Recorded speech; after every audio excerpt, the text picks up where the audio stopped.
Senator Sullivan. Thank you, Madam Chair. And I just want to comment on Senator Schmitz's comment and Senator Vance. I do think, and I might be wrong on this, and maybe Mr. Welsh, you can look, or maybe we can just have CRS do it. The Congressional Research Service. I don't think there's any statute in the United States, federal statutes, that mandates that the United States government get to 2050 net zero. Pretty sure that's the case. I don't know. I mean, I don't think the Congress has ever said that that's our goal. Maybe I'm wrong. I know Joe Biden talks about it, but you know, normally in a country with the rule of law, it's gotta be based on a statute. Pretty sure we don't have anything like that. I might be wrong, but I know I haven't seen one, but maybe be good to look at. But it's a really good point. I appreciate my colleagues raising these issues. Mr. Welsh, I want to zero in on specific challenges that my state has. The great state of Alaska. Have you ever been to Alaska? No, I have not, but hope to soon. Okay, well, you need to get up there. It's a big state, as you know, really big, bigger than every other state by far. But here's the thing about Alaska. 82% of the communities in my state are not accessible by road. That's 251 communities are exclusively you can only get to them by air, or in the winter, snow machine, or in the summer on a river, if they're on a river.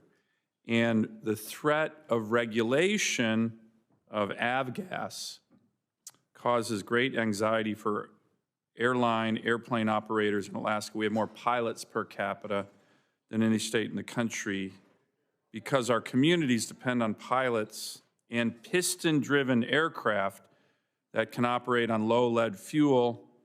And right now, as you know, there are no substitutes available. So this creates supply chain risks for heating fuel, basic goods for communities, the ability to get in and out. And of course, importantly to you, it creates safety risks.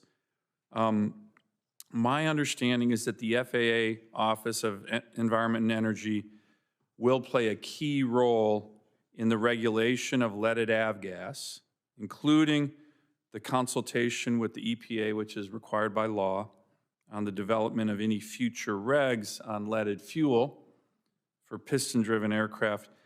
Even though there's not a final rule, have conversations begun with the EPA on a potential reg? Thank you, Senator. And though I have not been to Alaska, I am a general aviation pilot, so I very much value the important role it plays. So regarding I got a bunch of questions, so and I'm not trying to be rude. Quick, yes. So the answer is conversations have begun? Yes. Okay.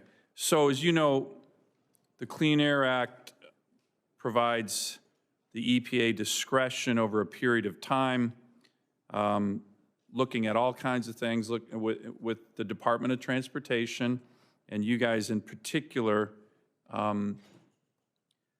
What are you doing right now to prevent regs that would lead to an ill-timed lead phase-out prior to the availability and affordability of the oncoming unleaded avgas fuels? And it's a huge issue.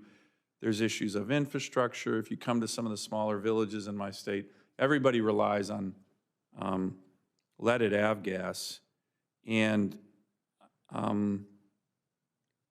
if it's phased out too early and there's no replacement fuel that's affordable or available in different locations, it'll be really challenging in Alaska.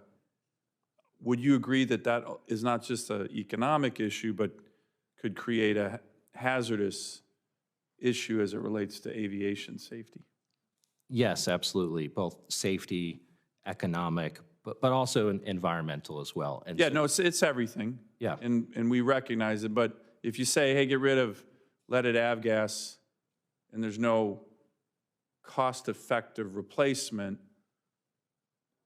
as you just said, safety issues, environmental issues, economic issues, the health of some of these communities. Remember, you can't just get in a car in 251 communities and say, well, I'm not going to take an airplane, I'm just going to drive.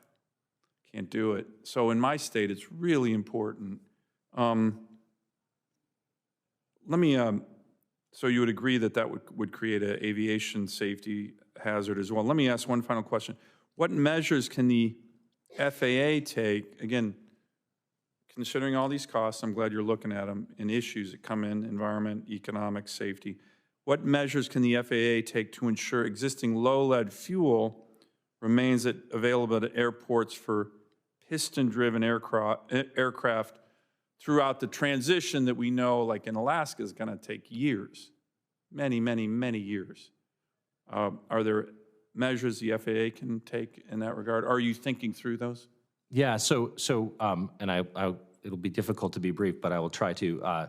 We are very focused on that, and we're doing that through what we've called the Eagle Initiative, where we're working with the general aviation community on exactly what, not just the replacement fuels, the infrastructure needs, the transition, all of those pieces are critical, and that's in part why we have a 2030 date, because exactly to the point you're raising, this is a transition that needs to be safe and orderly and address the types of considerations you're raising. Okay, can I ask one final question, Madam Chair, and it's an important one for my constituents. You know, we have this thing, and I think most states, Illinois I'm sure does, we always say one size doesn't fit all when it comes to federal regulations. But in Alaska, that's really, really the case. So if there's a 2030 date, you know, for my state, it probably needs to be 2050, right? Again, given the unique and huge challenges, if you guys screw this up, you're going to shut down the whole state of Alaska and create safety hazards. So can you commit to me, I know you're working with the GA community, which is great, but can you commit to me to give some special attention to the GA community in Alaska, whose unique challenges on this very topic are very significant? I think I can commit, in your words, I think the FAA can commit to give special attention to that. I don't know if it will result in special treatment, but I think that you're raising a very important point, so that's something we will take a hard look at. Okay, my office will continue to work with your office and the EPA and others. As you know, the law is very clear. There's hazards, the reg, hazards to safety, the reg shouldn't be finalized, and that's in the statute. So I appreciate you paying attention to that, and we'll continue to work with you on it. Thank you very much. Thank you, Madam Chair. Thank you, and thank you to our witnesses for your participation today. The hearing record will remain open for